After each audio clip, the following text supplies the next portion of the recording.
Dewan Perwakilan Rakyat Daerah DPRD Kabupaten Buru melalui Pansus LKPJ tahun 2024 mengeluarkan rekomendasi terkait penggunaan dana hibah pemilihan kepala daerah Pilkada di Kabupaten Buru. DPRD meminta hasil audit total dana hibah yang digunakan Komisi Pemilihan Umum KPU Kabupaten Buru sebesar 33 miliar ditindaklanjuti.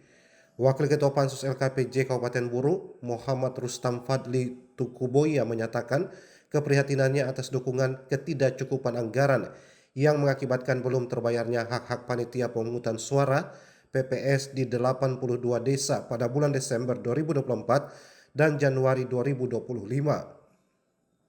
Menurutnya dana 33 miliar diduga habis terpakai tanpa menyelesaikan kewajiban pembayaran hak petugas PPS selama pilkada. Dalam rapat paripurna DPRD Buru yang membahas laporan keterangan pertanggungjawaban LKPJ Bupati Buru tahun 2024, Pansus LKPJ mengeluarkan rekomendasi agar pemerintah daerah menindaklanjuti hasil audit Badan Pemeriksa Keuangan terkait penggunaan dana itu.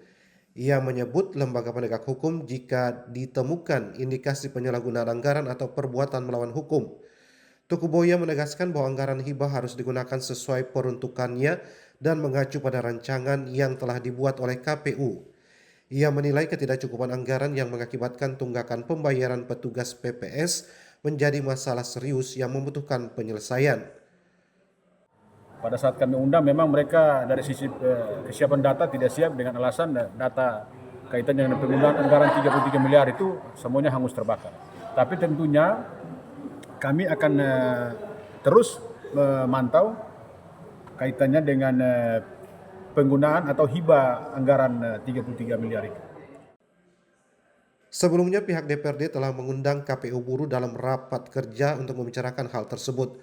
Kendati diketahui pihak KPU Kabupaten Buru tidak memiliki laporan pertanggungjawaban dana itu akibat diduga hangus terbakar saat insiden pembakaran kantor KPU yang terjadi akhir Februari 2025.